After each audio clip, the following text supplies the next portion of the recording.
JIPMER புதுச்சேரியுடைய BSc courses கவுன்சிலிங்கான date, அதே மாதிரி அதனுடைய ப்ரொசீஜர் என்ன, எப்படி நடக்கும், வென்யூ எங்கே, டைமிங் என்ன அப்படின்னு சொல்லிட்டு டீட்டெயில்ஸோடு இருக்கக்கூடிய கவுன்சிலிங் ப்ரௌச்சர் லேட்டஸ்ட் அனௌன்ஸ்மெண்ட்டாக வெளியிட்டிருக்காங்க.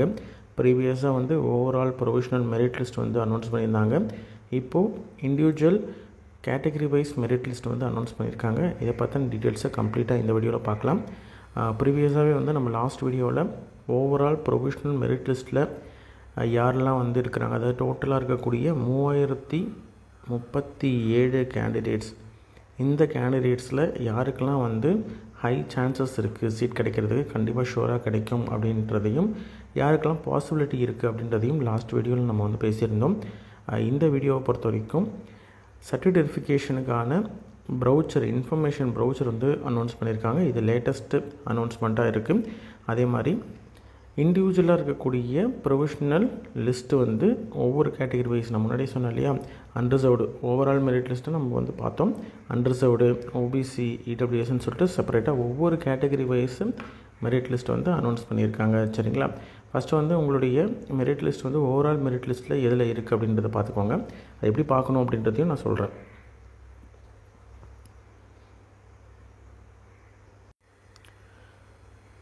ஓகே, ஃபஸ்ட்டு இன்ஃபர்மேஷன் ப்ரௌச்சரை பார்த்துலாம். இன்ஃபர்மேஷன் ப்ரௌச்சரில் என்ன கொடுத்துருக்குறாங்க அப்படின்னு பார்த்தீங்கன்னா, பிஎஸ்சி கோர்சஸ் ஏஹெச்எஸ் மற்றும் நர்சிங்கோடைய கவுன்சிலிங் 28/10/2025 மற்றும் 29/10/2025 செவ்வாய் மற்றும் புதன்கிழமை நடக்கும் அப்படின்னு சொல்லியிருக்காங்க. இது என்ன ப்ரொசீஜரில், அதாவது என்ன ப்ராசஸில் நடக்கும், அதனுடைய ஸ்டெப் பை ஸ்டெப் என்னைக்கு என்ன நடக்கும், அதே மாதிரி யாரெல்லாம் என்றைக்கு வரணும் அப்படின்னு ரிப்போர்ட் பண்ணணும் அப்படின்றதெல்லாம் பின்னாடி நம்ம பார்க்கலாம். டோட்டலாக 181 சீட் இருக்குது. நர்சிங், பிஎஸ்சி நர்சிங் மற்றும் பிஎஸ்சி ஏஹெச்எஸ் கோர்ஸு. பிஎஸ்சி நர்சிங்கை பொறுத்த வரைக்கும் 94 சீட்டில் ஃபீமேல் கேண்டிடேட் எலிஜிபிள், அதாவது ரிசர்வ்டு 85, மேல் கேண்டிடேட் ரிசர்வ்டு 9 சீட்டும் இருக்குது. ஏஹெச்எஸை பொறுத்த வரைக்கும் ஃபீமேல் மேல் யார் வேணாலும் இதற்கு எலிஜிபிள். சரிங்களா? டோட்டலாக 87 சீட்ஸ் இருக்குது. இதில் பிஎம்எல்எஸில் 37, ரிமைனிங் இருக்கக்கூடிய கோர்ஸில் ஈச் கோர்ஸ் 5 சீட் இருக்குது. டோட்டலாக பிஎஸ்சி கோர்ஸ் ஜிப்மரில் 181 சீட்டு. சரிங்களா? ஓகே, இதில் ஃபஸ்ட்டு கொடுத்துருக்கக்கூடியது பிடபிள்யூடி கேண்டிடேட்ஸோடைய மெடிக்கல் எக்ஸாமினேஷன். டோட்டலாகவே இருக்கக்கூடிய 3037 கேண்டிடேட்ஸில் 2 பிடபிள்யூ கேண்டிடேட்ஸ் இருக்காங்க. பிடபிள்யூடி கேண்டிடேட் 2 பிடபிள்யூடி கேண்டிடேட்டில் ஒரு யூஆர் கேண்டிடேட்டும் ஒரு எஸ்டி கேண்டிடேட்டும் இருக்காங்க. இந்த 2 கேண்டிடேட்டுக்கும் 27/10/2025 மண்டே மெடிக்கல் எக்ஸாமினேஷன், அதாவது டிசபிலிட்டி எவ்வளோ பர்சன்டேஜ் இருக்குது, அவங்க பிடபிள்யூடி சீட்டுக்கு எலிஜிபிளாக இல்லையா அப்படின்றதற்கு அவங்களுக்கு மெடிக்கல் எக்ஸாமினேஷன் நடக்கும். மெடிக்கல் போர்டு இதற்கு எங்கே போகணும் இந்த 2 கேண்டிடேட்டும் பார்த்தீங்கன்னா, academic section JIPMER academic centre 10 மணிக்கு 27/10/2025 அன்னைக்கு போகணும். சரிங்களா? இந்த 2 கேண்டிடேட் மட்டும்தான், ரிமைனிங் இருக்கக்கூடிய யாரும் போக தேவையில்லை. சரிங்களா? ஓகே, ரிமைனிங் கேண்டிடேட் என்றைக்கு எங்கே போகணுன்னு பார்த்தீங்கன்னா 28ஆம் தேதி ஆல் கேண்டிடேட்ஸ், ரிமைனிங் கேண்டிடேட்ஸ் இந்த 2 பேரும் சேர்த்து, சரிங்களா, டோட்டலாக இருக்கக்கூடிய 3037 கேண்டிடேட்ஸும் 28/10/2025 செவ்வாய்க்கிழமை doctor APJ Abdul Kalam auditorium JIPMER புதுச்சேரிக்கு 28/10/2025 செவ்வாய்க்கிழமை போயிட்டு நீங்கள் ஆஃப்லைனில் தான் அட்டன் பண்ணணும். இன்பர்சனாக கேண்டிடேட் கண்டிப்பாக வரணும். உங்களுடைய பேரண்ட்ஸோ ரிலேட்டிவ்ஸோ வேறு யாராவது உங்களுக்கு பதிலாக ரெப்ரசன்டேட்டிவாக இருக்கணும் அப்படின்றது மாதிரிலாம் கிடையாது. கேண்டிடேட் யார் இதற்கு அட்மிஷனுக்கு அப்ளை பண்ணியிருந்தாங்களோ, யார் நீட் எக்ஸாம் அட்டன் பண்ணியிருந்தாங்களோ, அவங்க இன்பர்சனாக நேரடியாக ஆஃப்லைனில் வித் ஒரிஜினல் சர்டிஃபிகேட்ஸோடு வரணும். அப்படி வந்தால் மட்டும்தான் ரிஜிஸ்ட்ரேஷனே பண்ணுவாங்க. சரிங்களா? ரிஜிஸ்ட்ரேஷன் பண்ணதுக்கப்புறம் தான் சர்டிஃபிகேட் வெரிஃபிகேஷன் நடக்கும். சர்டிஃபிகேட் வெரிஃபிகேஷன் இருந்தால் தான் அடுத்தது ப்ரொவிஷனல் லிஸ்ட்டில் இருப்பாங்க, அடுத்தது கவுன்சிலிங்க்கு போவாங்க. சரிங்களா? அதனால் ரிஜிஸ்ட்ரேஷனுக்கே இன்பர்சன் வரணும், ஆஃப்லைனில் தான் நடக்கும், இன்பர்சன் வரணும். ஓகேவா? எல்லா எலிஜிபிள் கேண்டிடேட், அதாவது அனெக்ஷன் 1 இருக்கக்கூடிய ஓவரால் மெரிட் லிஸ்ட்டை நம்ம பார்த்தோம் இல்லையா, அந்த லிஸ்ட்டில் இருக்கக்கூடிய எலிஜிபிள் கேண்டிடேட் 28ஆம் தேதி வரணும். அதாவது எப்படி வரணும் அப்படின்னு பார்த்தீங்கன்னா, அவங்களுடைய ஓவரால் மெரிட் லிஸ்ட் இருக்கு இல்லையா, ஓவரால் ரேங்க்கு, அதில் 1லேருந்து 1020 வரைக்கும், அதாவது ஜிப்மருடைய ஓவரால் ரேங்க்கில் ஃபஸ்ட்டு இருக்கக்கூடிய 1020 பேர் வந்து காலையில் 7:30 மணிலேருந்து 10:30 மணி வரைக்கும் அவங்க அலோடு. சரிங்களா, அந்த டைமுக்குள்ளே வரணும். அடுத்தது 1026லேருந்து 2040 வரைக்கும் இருக்கக்கூடிய கேண்டிடேட்ஸ் 10:30 மணிலேருந்து 12:30 மணி வரைக்கும் வரணும். 2041லேருந்து 3037 வரைக்கும் இருக்கக்கூடிய கேண்டிடேட்ஸ் 12:30லேருந்து 2 மணி வரைக்கும் வரணும். சரிங்களா, இதுதான் வந்து ஷெட்யூல். அவங்க சர்டிஃபிகேட் வெரிஃபிகேஷனுக்கு எப்படி வரணும், என்னென்ன எடுத்துகிட்டு வரணுன்றதை பின்னாடி பார்க்கலாம். இவங்க அந்த ரேங்க்கில் இருக்கக்கூடிய கேண்டிடேட்ஸ் அந்த டைமுக்குள்ளே ரிப்போர்ட் பண்ணணும். சரிங்களா, அதான் அவங்களுடைய டைம். அந்த எந்த டைமும் ஷெட்யூல்டு இருக்கக்கூடிய டைமுக்கு தான் நீங்கள் வந்து வரணும். அதை விட்டு வரணிங்கன்னா நாட் பர்மிட்டட் அப்படின்றதையும் கிளியராக கொடுத்துருக்காங்க. கேண்டிடேட் அவங்களுடைய செக்லிஸ்ட்டு, பிஎஸ்சி சர்டிஃபிகேட் வெரிஃபிகேஷன் கவுன்சிலிங்குடைய செக்லிஸ்ட் வந்து ஜிப்மருடைய ரேங்க் லிஸ்ட் அனெக்ஷர் 1ல் இருக்கு இல்லையா, அந்த பிரிண்ட் அவுட் எடுத்துகிட்டு வரணும். சரிங்களா, அதை வந்து செக்யூரிட்டி அஃபிஷியல்ஸ் கிட்ட காமிச்சிட்டு என்ட்ரன்ஸில், அதாவது அப்துல் கலாம், டாக்டர் ஏபிஜே அப்துல் கலாம் ஆடிட்டோரியத்தில் அந்த என்ட்ரன்ஸில் வந்து செக்யூரிட்டி அஃபிஷியல்ஸ் இருப்பாங்க. அவங்கக்கிட்ட வந்து அவங்களுடைய நேம் வந்து அனெக்ஷரில் எந்த இடத்துல இருக்குது அப்படின்றத காமிச்சிட்டு அவங்களும் வச்சுருப்பாங்க. அதை வச்சு செக் பண்ணிவிட்டு நீங்கள் வந்து உள்ள எலிஜிபிள் கேண்டிடேட்ஸை அலோவ் பண்ணுவாங்க.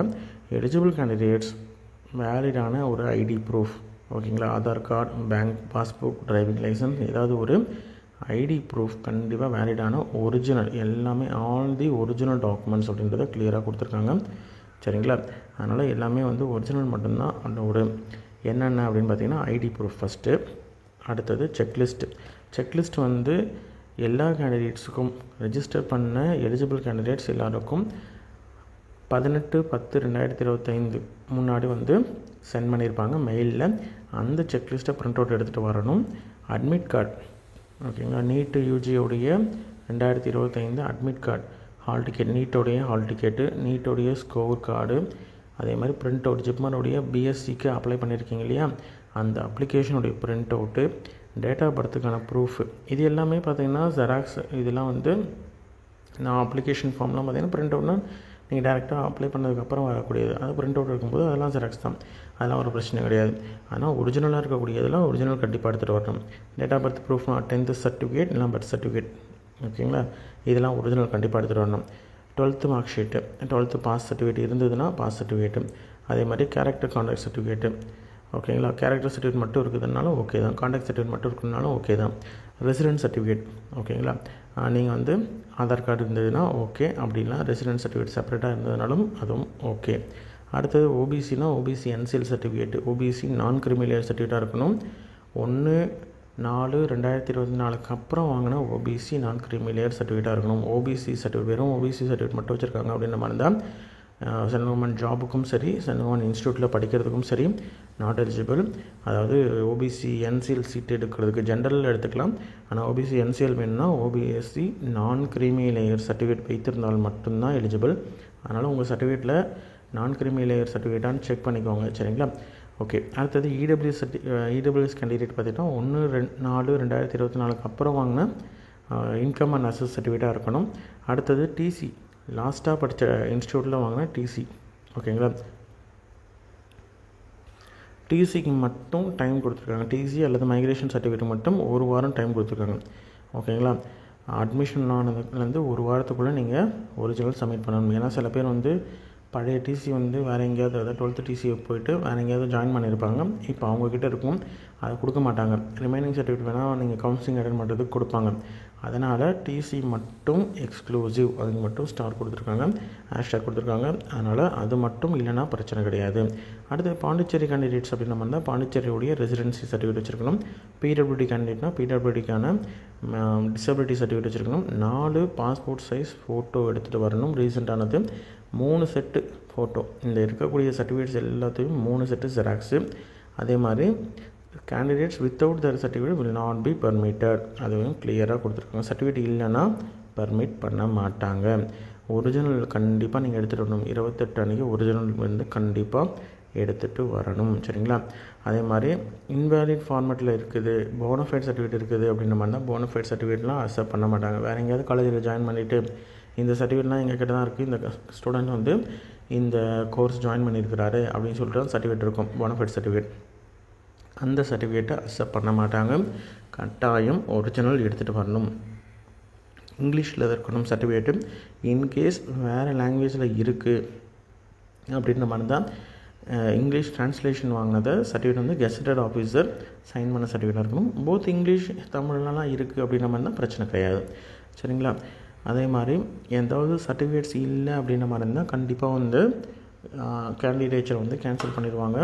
குறிப்பிட்ட அந்த டைமுக்குள்ளே கரெக்டான அந்த எல்லா சர்டிஃபிகேட்ஸும் எடுத்துகிட்டு வரணும். சரிங்களா? அதே மாதிரி எல்லா இதையும் வந்து சர்டிஃபிகேட்ஸையும் சரி தேவையான அளவுக்கு ஜெராக்ஸும் போட்டு வச்சுக்கணும், ஃபோட்டோ அதாவது ஸ்கேனும் பண்ணி வச்சுக்கணும் அப்படின்றதையும் சொல்லியிருக்காங்க. ஏன் அப்படின்னு பார்த்தீங்கன்னா சர்டிஃபிகேட்ஸ்லாம் வந்து கவுன்சிலிங் முடிஞ்சு சீட் அலாட் ஆனதுக்கப்புறம் உங்களுடைய சர்டிஃபிகேட்ஸு அங்கே அவங்க வச்சுருப்பாங்க. அதனால் உங்களுக்கு வந்து போதுமான அளவு ஜெராக்ஸ் போட்டு வச்சுக்கணும் அப்படின்றத சொல்லியிருக்காங்க. அதே மாதிரி இன்பிட்வீன் ஒன் சப்மிட் பண்ணிட்டீங்க அப்படின்ற மாதிரி இருந்தால் ஃபோட்டோ காப்பிங்க்கு வந்து தரமாட்டோம் அப்படின்றதையும் சொல்லியிருக்காங்க சர்டிஃபிகேட் சப்மிட் பண்ணதுக்கப்புறம். அதுக்கு மாதிரி டாக்குமெண்ட் வெரிஃபிகேஷன் நான் சொன்னாலே 28ஆந்தேதி சர்டிஃபிகேட் வெரிஃபிகேஷன் நடக்கும். அந்த டைமில் அந்த கேண்டிடேட்ஸ் போய் ரிப்போர்ட் பண்ணதுக்கப்புறம் சர்டிஃபிகேட் வெரிஃபிகேஷன் முடிஞ்சதுக்கப்புறம் ப்ரொவிஷனல் லிஸ்ட்டு வந்து கவுன்சிலிங்க்கு வந்து வெளியிடுவாங்க. 28/10/2025 அன்னைக்கு ஈவினிங்கே 7 மணிக்குள்ளே வந்து உங்களுக்கு யாரெல்லாம் கவுன்சிலிங்க்கு எலிஜிபிள் அப்படின்ற லிஸ்ட்டு வந்து வெளியிடுவாங்க. அதுக்கப்புறம் அந்த மெரிட் லிஸ்ட்டை வந்து பேஸ் பண்ணி கவுன்சிலிங் நடக்கும். 29ஆந்தேதி கவுன்சிலிங் நடக்கும். 29ஆம் தேதியை பொறுத்த வரைக்கும் காலையில் 8 மணிக்கு நீங்கள் கேண்டிடேட்ஸ் வந்து ரிப்போர்ட் பண்ணணும். அந்த லிஸ்ட்டில் யார் இருக்காங்களோ அவங்க மட்டும் ரிப்போர்ட் பண்ணால் போதும். இந்த டோட்டல் 3037 கேண்டிடேட்ஸும் எலிஜிபிள் கிடையாது. அதாவது இப்போதைக்கு எலிஜிபிள் ப்ரொவிஷனல் எலிஜிபிள். அன்றைக்கி சர்டிஃபிகேட்ஸ் பிரச்சனை இருக்குது அப்படின்னு நம்ம இருந்தாலோ அல்லது சர்டிஃபிகேட் வெரிஃபிகேஷன் அன்றைக்கி வரல, 28ஆந்தேதி வரல, 29ஆந்தேதி டேரெக்டாக போகிறேன் அப்படின்ற மாதிரி இருந்தால் அவங்களும் நாட் எலிஜிபிள். ஏன்னா அடுத்தது ஃப்ரெஷ்ஷாக வந்து ஒரு கவுன்சிலிங்க்கான லிஸ்ட்டு வெளியிடுவாங்க. அந்த லிஸ்ட்டில் உங்கள் பேர் இருந்தால் மட்டும்தான் வந்து கவுன்சிலிங்க்கு எலிஜிபிள். சரிங்களா? அதே மாதிரி நீங்கள் வந்து ப்ராப்பரான கம்யூனிட்டி சர்டிஃபிகேட்டாக இருக்கட்டும், இன்கம் அசஸ் சர்டிஃபிகேட்டாக இருக்கட்டும், டிசபிலிட்டி சர்டிஃபிகேட்டாக இருக்கட்டும், அதெல்லாம் வச்சுருந்தால் மட்டும்தான் வந்து கம்யூனல் ரிசர்வேஷனுக்கும் சரி ஹரிசாண்டல் ரிசர்வேஷன் பிடபிள்யூடி கேண்டிடேட்டுக்கும் சரி நீங்கள் எலிஜிபிள்.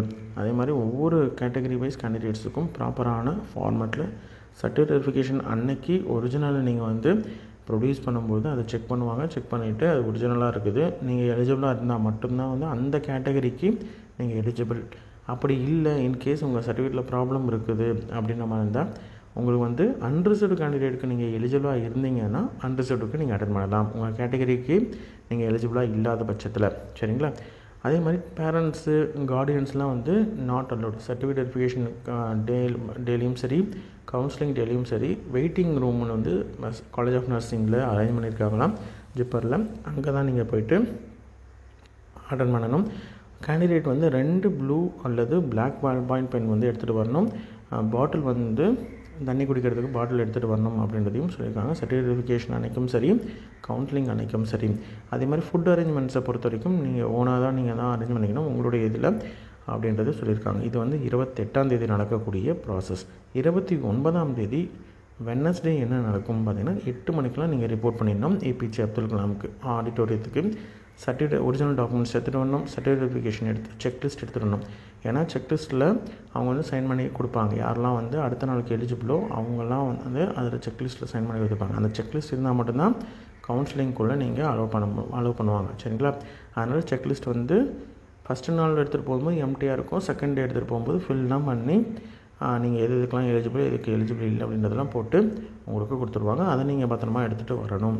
அதே மாதிரி கவர்மெண்ட் ஐடி ஃபோட்டோ ஐடி எடுத்துகிட்டு வரணும். எக்ஸாக்டாக 8 மணிக்கு 29/10/2025 அன்றைக்கி கண்டிப்பாக நீங்கள் அட்டென்ட் பண்ணணும் அந்த லிஸ்ட்டில் இருக்கக்கூடிய கேண்டிடேட்ஸ். ஓகேங்களா? கேண்டிடேட்ஸ் ஒவ்வொருத்தவங்களாம் ரோஸ்டர் பாயிண்ட் வைஸ் வந்து மெரிட் ரேங்க் வைஸ் கூப்பிடுவாங்க.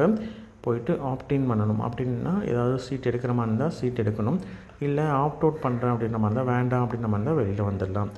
ஒன்ஸ் நீங்கள் சீட்டு எடுத்துட்டீங்க ஓகேங்களா, ஃபீஸ் பே பண்ணிட்டீங்க அப்படின்ற மாதிரி இருந்தால் உடனே நீங்கள் வந்து அன்றைக்கி ஈவினிங்கே வந்து எனக்கு சீட் வேண்டாம் அப்படின்ற மாதிரி சொல்லிவிட்டு வெளில வந்தாலும் சரி 10,000 ரூபாய் வந்து மிட்ஸ்ட்ரீம் பெனால்ட்டி பே பண்ணுற மாதிரி இருக்கும். சரிங்களா? அதே மாதிரி ஏதாவது ஒரு நியூ அப்டேட்ஸ்லாம் வருது அப்படின்ற மாதிரி இருந்தால் கண்டிப்பாக வந்து உங்களுக்கு ஜிப்பனுடைய அஃபிஷியல் வெப்சைட்டில் வரும் அப்படின்றதையும் சொல்லியிருக்காங்க. போஸ்ட் கவுன்சிலிங் அதாவது கவுன்சிலிங் முடிஞ்சதுக்கப்புறம் நெக்ஸ்ட்டு என்ன ப்ராசஸ்ன்னு பார்த்தீங்கன்னா 11,410 ரூபாய் வந்து நீங்கள் வந்து ஃபீஸ் அட்மிஷன் ஃபீஸ் வந்து ஆன்லைனில் பே பண்ண மாதிரி இருக்கும். எஸ்பிஐ கலெக்டில் பே பண்ணணும். அந்த ரெசிப்டை வந்து நீங்கள் கொண்டு போய் ப்ரொடியூஸ் பண்ணால் உங்களுக்கு மெடிக்கல் எக்ஸாமினேஷன் நடக்கும். சரிங்களா, மெடிக்கல் டெஸ்ட் வந்து நடக்கும். அது பேசிக்காக இருக்கும். அதெல்லாம் பற்றி நீங்கள் பயப்பட தேவையில்லை. அதெல்லாம் வந்து யூஸ்வலாக நடக்கக்கூடிய சென்ட்ரல் கவர்மெண்ட் மெடிக்கல் காலேஜஸில் ஜாயின் பண்ணுறதுக்கான ப்ரொசீஜர் தான். அதனால் மெடிக்கல் எக்ஸாமினேஷன் பொறுத்த வரைக்கும் 30/10/2025 ஜிப்மர் அகாடமிக் சென்டரில் நடக்கும். சரிங்களா, எல்லாமே வந்து ஜிப்மர் கேம்பஸ்க்குள்ளே தான் இருக்குது. எல்லாமே ஒரே பக்கத்தில் தான். சரிங்களா, இந்த கேண்டிடேட்ஸ் எல்லாத்துக்கும் மெடிக்கல் அதாவது சர்டிஃபிகேட்ஸ், ஒரிஜினல் சர்டிஃபிகேட் சப்மிட் பண்ணிட்டாங்க, மெடிக்கல் எக்ஸாமினேஷன் முடிஞ்சிச்சு, அட்மிஷன் ஃபீஸ் பே பண்ணிட்டாங்க அப்படின்ற மாதிரி இருந்தால் அவங்களுக்கு ப்ரொவிஷ்னல் அட்மிஷன் ஆர்டர் இஷ்யூ பண்ணுவாங்க. சரிங்களா, இன்கேஸ் அவங்க இதில் எதையாவது ஒன்றத்தை வந்து மிஸ் பண்ணிட்டாங்க, இதில் எதையாவது ஒன்றத்தை பண்ணலை அப்படின்ற மாதிரி இருந்தால் அவங்களுக்கு சீட்டு கேன்சல் ஆகிடும். சரிங்களா, பிஎஸ்சி கவுன்சிலிங்குடைய கவுன்சிலிங் முடிஞ்சு கோர்சஸ் ஜாயின் பண்ணுறதுக்கான இது வந்து 3/11 நவம்பர் 3ஆம் தேதியிலேருந்து ஸ்டார்ட் ஆகும் அப்படின்றத சொல்லியிருக்காங்க. சரிங்களா, இதுதான் வந்து டீட்டெயிலாக இருக்கக்கூடிய இம்பார்ட்டண்ட் டேட்ஸு. இதில் பார்த்தீங்கன்னா தெரியும் 27/10 ஃபஸ்ட்டு வந்து 27/10 பிடபிள்யூடி கேண்டிடேட்ஸ்க்கான மெடிக்கல் போர்டு வந்து நடக்கும். அது ஜிப்பர் அகாடமிக் சென்டரில் 3rd ஃப்ளோரில் அகாடமிக் செக்ஷனில். 28ஆம் தேதி பார்த்திங்கன்னா 7:30 மணிலேருந்து 2 மணி வரைக்கும் உங்களுக்கு ஒவ்வொரு கேண்டிடேட்ஸாக ரிப்போர்ட் பண்ணணும். அடுத்தது 7 மணிக்கு பார்த்திங்கன்னா இதை வந்து தப்பாக கொடுத்துருக்காங்க, 2026 மிஸ்டேக்காக இருக்குது. ஆக்சுவலாக இங்கே 25 இல்லைன்னா 26 வரைக்குமே நீங்கள் அட்டன் பண்ணிடுங்க, அதான் பெஸ்ட்டு. இங்கே 2027லேருந்து 2040 ஓகேங்களா. 7 மணிக்கு வந்து யாரெல்லாம் கவுன்சிலிங் எலிஜிபிள் அப்படின்றத வெப்சைட்டில் அனௌன்ஸ் பண்ணிடுவாங்க. 29ஆம் தேதி பார்த்திங்கன்னா 8 மணிக்கு ரிப்போர்ட் பண்ணணும். 8:30க்கு வந்து கவுன்சிலிங் ஹாலுக்குள்ளே அலோவ் பண்ணிடுவாங்க. 9:30லேருந்து கவுன்சிலிங் ஸ்டார்ட் ஆகிடும். சரிங்களா, இது வந்து ஏபிஜே அப்துல் கலாம் சர்டிஃபிகேட் வெரிஃபிகேஷனும் சரி, கவுன்சிலிங்கும் சரி அப்துல் கலாம் ஆடிட்டோரியத்தில் நடக்கும். அடுத்தது வந்து 30ஆம் தேதி பார்த்திங்கன்னா மெடிக்கல் போர்டு நடக்கும் 9 மணிலேருந்து. இது வந்து அகாடமிக் சென்டரில் தான். அதே மாதிரி பயோமெடிக்கல் ஃபிங்கர் பிரிண்ட் கேப்சரிங், உங்களுக்கு வந்து ஃபிங்கர் பிரிண்ட் கேப்சர் பண்ணுவாங்க, அட்மிஷன் ஆர்டர் இஷ்யூ பண்ணுவாங்க. இது எல்லாமே ஜிப்மர் அகாடமிக் சென்டரில். 31ஆம் தேதி வந்து ஹாஸ்டல் வந்து அலாட் பண்ணுவாங்க. அவுட் சைட் கேண்டிடேட்ஸ்க்கு, வெளியூர்லேருந்து வந்திருக்க கேண்டிடேட்ஸ்க்கு ஹாஸ்டலில் வந்து அட்மிஷன் நடக்கும், ப்ரொசீஜர் அது எல்லாம் நடக்கும். அது அந்தந்த ஹாஸ்டலில் பாய்ஸ்னால் பாய்ஸ் ஹாஸ்டல், கேர்ள்ஸ்னால் கேர்ள்ஸ் ஹாஸ்டல், அதே மாதிரி நர்சிங்னால் நர்சிங்கோடைய ஹாஸ்டலு, ஓகேங்களா, நைட்டிங்கல் ஹாஸ்டல், இப்படி ஒவ்வொரு ஹாஸ்டல்லையும் வந்து செப்பரேட்டாக வந்து நடக்கும். சரிங்களா, 3/10/11 அன்றைக்கி கிளாஸ் நடக்கும். இது வந்து நர்சிங் காலேஜில் தனியாக ஏஹெச்எஸ் கோர்சஸ் கிளாஸஸ்க்கான கோர்சஸ் வந்து நடக்கும். சரிங்களா, இது வந்து கொடுத்துருக்கக்கூடிய டீட்டெயில்ஸு. இது வந்து ரோஸ்டர். இந்த ரோஸ்டரில் எப்படி வந்து ஃபில் பண்ணுவாங்க அப்படின்றத டீட்டெயிலாக நம்ம வந்து லாஸ்ட் வீடியோலேயே பேசியிருந்தோம். எப்படி வந்து இந்த 181 சீட்ஸையும் ஒவ்வொருத்தவங்களாம் கூப்பிட்டு எப்படி ஃபில் பண்ணுவாங்க அப்படின்றத நம்ம டீட்டெயிலாக பார்த்துருக்கோம். அது வந்து கண்டிப்பாக உங்களுக்கு யூஸ்ஃபுல்லாக இருக்கும் அப்படின்னு நம்புகிறேன். இந்த டீட்டெயில்ஸில் நான் இப்போ வந்து லேட்டஸ்ட் அனௌன்ஸ்மெண்ட்டாக இருக்கக்கூடிய இந்த கவுன்சிலிங் இன்ஃபர்மேஷன் ப்ரௌச்சரில் ஏதாவது டவுட்ஸ் இருக்குது அப்படின்னு நம்ம இருந்தால் கமெண்ட் பண்ணுங்கள். மேக்ஸிமம் எவ்வளோ சீக்கிரம் ரிப்ளை பண்ண முடியுமோ ரிப்ளை பண்ணுறேன். இதில் வந்து ஃபஸ்ட்டு டே நீங்கள் கவுன்சிலிங் அட்டன் பண்ணுறீங்களே அன்றைக்கே உங்களுக்கு வந்து ஒரு ஐடியா கிடச்சிடும். நமக்கு வந்து எத்தனாவது ரேங்க்கில் இருக்கிறோம் என்ன அப்படின்றது உங்களுக்கு ஒரு தெரிஞ்சிடும். அதை பேஸ் பண்ணி நீங்கள் வந்து அடுத்த நாள் அட்டன் பண்ணலாம். மேக்ஸிமம் வந்து நீங்கள் அட்டன் பண்ணுறது நல்லது. சர்டிஃபிகேட்ஸ்னால் நீங்கள் கையில் வச்சுருக்கீங்க, ஒரு நல்ல ஸ்கோர் வச்சுருக்கீங்க அப்படின்ற மாதிரி தான், நெட் ஸ்கோர் இருக்குது அப்படின்ற மாதிரி தான் நான் முன்னாடியே சொன்னேன் இல்லையா, அவங்களுக்குலாம் ஷோராக கிடைக்கும் அப்படின்ற மாதிரி இந்த கேண்டிடேட்ஸ்க்கெலாம் பார்த்திங்கன்னா நீங்கள் கண்டிப்பாக அட்டன் பண்ணலாம். ஏன்னா வந்து முன்னாடி இருக்கக்கூடிய கேண்டிடேட்ஸ் எவ்வளோ பேர் வருவாங்க அப்படின்றத பொறுத்து தான் வந்து உங்களுக்கு இன்னும் ஷூராக வந்து என்ன சீட்டு கிடைக்கும்ன்றதை பொறுத்தும் இருக்குது. அதே மாதிரி உங்களுக்கு கிடைக்குமா இல்லையா அப்படின்றதும் தெரியும். அதனால் நீங்கள் அட்டன் பண்ணுற சர்டிஃபிகேட் வெரிஃபிகேஷனும் சரி, கவுன்சிலிங்க்கும் சரி நீங்கள் அட்டன் பண்ணுறது நல்லது. அதே மாதிரி சில பேர் வந்து கமெண்ட் பண்ணுறாங்க. அந்த கமெண்ட்ஸை வந்து நீங்கள் வந்து நம்பாதீங்க.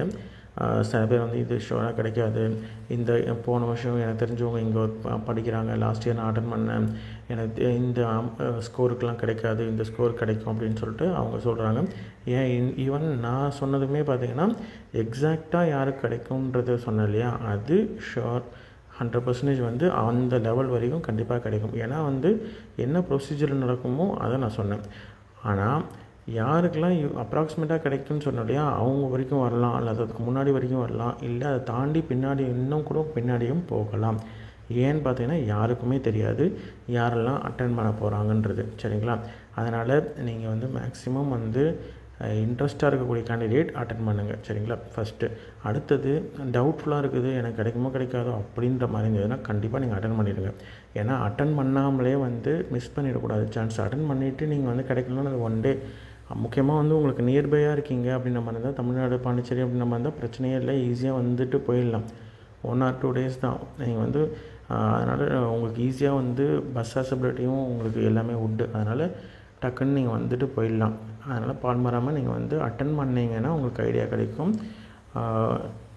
ரொம்ப கம்மியாக இருக்குது அப்படின்ற மாதிரி இருந்தால், நான் சொன்னேன் இல்லையா, போன லாஸ்ட் வீடியோவில் சொன்ன மார்க்ஸோட ரொம்ப கம்மியாலாம் இருந்தது அப்படின்ற மாதிரி இருந்தால் நீங்கள் வந்து அட்டன் பண்ணுறது ஸ்கிப் பண்ணலாம். மிச்சபடி வந்து மேக்ஸிமம் எல்லோரும் அட்டன் பண்ணுறது நல்லது. ஏன்னா அட்டன் பண்ணால் மட்டும்தான், யார் யார் அட்டன் பண்ணுறாங்களோ அவங்கள்லேருந்து தான் மெரிட் லிஸ்ட், அடுத்த இந்த கவுன்சிலிங்கான மெரிட் லிஸ்ட்டை வந்து ரெடி பண்ணுவாங்களே தவிர, நீங்கள் வந்து ஓவராலாக இருக்கிற இந்த 3037 பேரும் வருவாங்க அப்படின்றது வந்து 100% வந்து கண்டிப்பாக அது வந்து பாசிபிலிட்டியே கிடையாது. ஏன்னா இதில் பாதி பேர் வந்து ஆல்ரெடி பாண்டிச்சேரியிலேயே வேறு காலேஜில் ஜாயின் பண்ணியிருப்பாங்க, பாண்டிச்சேரியை சேர்ந்த கேண்டிடேட்ஸு. அதே மாதிரி தமிழ்நாடு மற்றும் அதர் ஸ்டேட்ஸில் இருக்கக்கூடிய கேண்டிடேட்ஸ் வேறு மெடிக்கலாக இருக்கட்டும், பேராமெடிக்கலாக இருக்கட்டும், வேறு இருக்கக்கூடிய அலைடு ஹெல்த் சயின்ஸ் கோர்சஸில் தமிழ்நாட்டில் ஜாயின் பண்ணியிருப்பாங்க, இல்லை அந்தந்த ஸ்டேட்ஸில் ஜாயின் பண்ணியிருப்பாங்க. அதனால் இதில் ஃபுல்லாக வருவாங்க, ஃபுல் 100% வருவாங்க அப்படின்றது பாசிபிலிட்டியே கிடையாது. சரிங்களா? அதனால் நீங்கள் வந்து அட்டன் பண்ணுறது நல்லது. சரியா? ஓகே.